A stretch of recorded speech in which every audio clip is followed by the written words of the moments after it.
Hi. Pongal வச்சதுக்கப்புறம் எங்கள் பாப்பாவுக்கு வந்து மொட்டை போட்டோம்.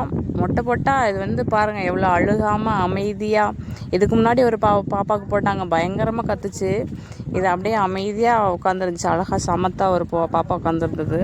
அதுக்கப்புறம் திடீர்னு சடனாக வந்து எங்கள் வீட்டில் அப்போ தான் எல்லாருமே முடிவு பண்ணி சொன்னாங்க, காதும் குத்திடலாம் அப்படின்னு.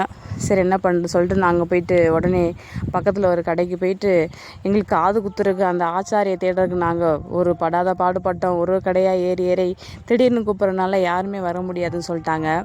அதுக்கப்புறம் என்ன பண்ணுறது, எந்த கடையில் வர்றாங்களோ அந்த கடையில் கம்மல் எடுத்துக்கலாம்னு சொல்லிட்டு ஃபஸ்ட்டு ஆளை தான் பிடிச்சோம். கம்மல் லேட்டாக தான் எடுத்தோம். ஆள் வர்றாங்களான்னு கன்ஃபார்ம் பண்ணிக்கலாம்னு சொல்லிட்டு ஆச்சாரியை தேடி பிடிச்சிட்டு அதுக்கப்புறம் கம்மல் எடுத்தோம்.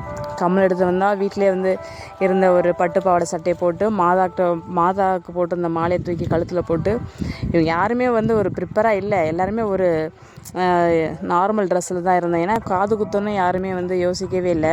திடீர்னு முடிவுனால அப்படியே எல்லோரும் உட்கார வச்சு தாய் மாமா மடியில் உட்கார வச்சு குத்தியாச்சு காது. குத்தும்போது பாப்பா பயங்கர கத்து. பாருங்க எவ்வளோ சவுண்டாக கத்திட்டு இருக்காங்கன்னு.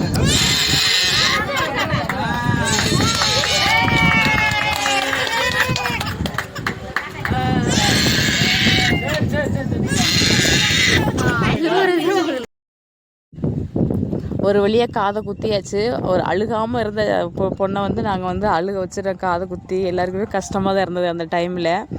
காது குத்தி சாக்லேட் கொடுத்துட்டு பொங்கல் எல்லாருக்கும் கொடுத்துட்டு வேலையை முடிச்சாச்சு. சிம்பிளான காது குத்து, எல்லாருமே எதிர்பார்க்காத ஒன்று அன்றைக்கி நடந்தது. தேங்க்யூ.